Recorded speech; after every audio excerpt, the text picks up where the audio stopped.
As 10 virgens e as igrejas, Filadélfia e Laodiceia. E as loucas disseram às prudentes: dai-nos do vosso azeite, porque as nossas lâmpadas se apagam. Mas as prudentes lhes responderam, dizendo: não seja caso que nos falte a nós e a vós. Ide aos que o vendem e comprai-o para vós. E tendo elas ido comprar, chegou o noivo e levou as que estavam preparadas para as bodas, e a porta se fechou. Mateus capítulo 25, versículos 8 a 10. Como guardaste a minha palavra com perseverança, também eu te guardarei da hora da grande tribulação que há de vir sobre o mundo inteiro, para atormentar os que habitam na terra. Apocalipse capítulo 3, versículo 10.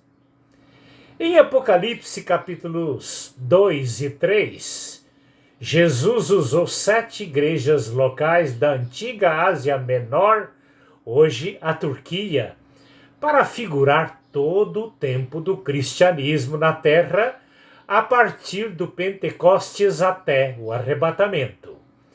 Hoje somos contemporâneos das duas últimas igrejas, vivendo no mesmo contexto social, Filadélfia e Laodiceia. Apocalipse capítulo 3, versículos 7 a 22. Em Mateus capítulo 16, versículos 13 a 23, no momento da confissão do apóstolo Pedro, Jesus prometeu a edificação da sua igreja, afirmando que as portas do inferno não prevalecerão contra ela. Mateus capítulo 16, versículo 18. Lendo Mateus capítulo 25, versículos de 1 a 13, e Apocalipse capítulo 3, versículos de 7 a 22, percebemos Jesus usando duas figuras de igrejas: as 5 virgens prudentes com a igreja em Filadélfia e as 5 virgens insensatas com a igreja em Laodiceia. As 5 virgens insensatas caracterizadas na igreja em Laodiceia.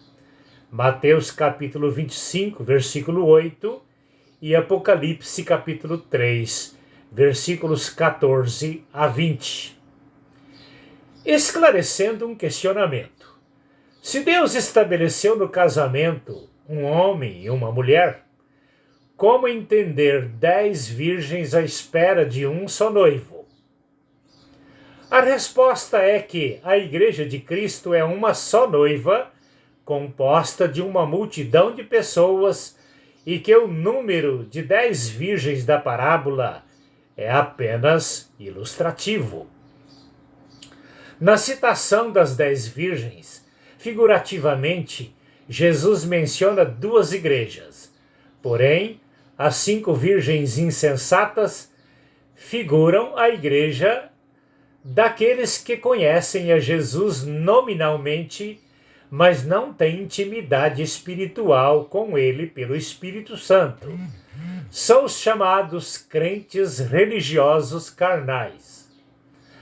Observando os dados sobre a igreja em Laodiceia, em Apocalipse capítulo 3, versículos 14 a 20, vivemos no nosso tempo, século 21, em meio a uma igreja materialista, corrupta, dizendo que não tem falta de nada.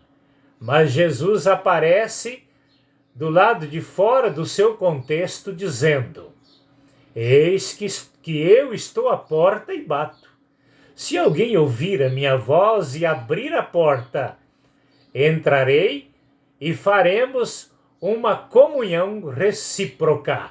Apocalipse capítulo 3, versículo 20. A igreja em Laodiceia ouve a voz de Jesus, mas não lhe abre a porta e nem permite a sua entrada. Quem é essa igreja hoje? São aqueles que pregam a palavra de Deus, mas não vivem na prática o que se prega. São comparados àquele que construiu a sua casa sobre a areia. Mateus capítulo 7, versículos 26 e 27. Salve o engano! No ano de 1984, num congresso de homens batistas na cidade de Ponta Grossa, o saudoso pastor Nilson do Amaral Fanini, numa palestra, disse que a igreja está funcionando tão mecanicamente que Jesus podia tirar dela o Espírito Santo que a mesma não sentiria nenhuma falta. Isso por volta dos anos 1980. E hoje, século XXI, a apostasia está ainda mais acentuada. Assim como as 5 virgens insensatas não tinham azeite em suas vasilhas, a igreja em Laodiceia era vazia do Espírito Santo. Estou enriquecida e não tenho falta de nada. Jesus lhe respondeu dizendo: Tu és desprovida da graça de Deus. Tu és miserável, pobre, cega e nua. Apocalipse capítulo 3, versículo 17. A igreja, religião.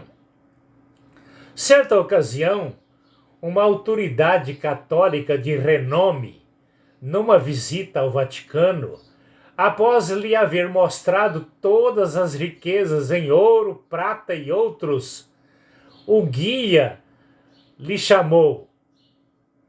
O guia, porém, lhe exclamou: Como vistes, a igreja hoje não precisa mais dizer como Pedro ao paralítico na porta do templo: Não temos prata e nem ouro. Hoje a igreja está muito rica. Aquela autoridade, com muita sabedoria, lhe replicou dizendo: Sim, ela não precisa mais lamentar pobrezas materiais, mas lhe falta poder e autoridade para dizer: Levanta e anda em nome de Jesus. Ele pode até dizer, ou ela pode até dizer, mas não acontece nada. Filadélfia, a igreja da intimidade de Cristo. A palavra Filadélfia significa amor fraternal. Filadélfia, uma igreja fiel no exercício da palavra de Deus. Uma igreja sem capacidade econômica, porém, uma igreja preparada para o arrebatamento. Apocalipse capítulo 3, versículo 10. Tendo pouca força, observaste a palavra e não negaste o meu nome.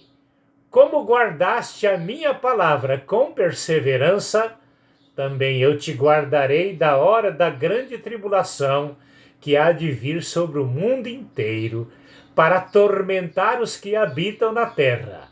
Apocalipse capítulo 3, versículos 8 e 10.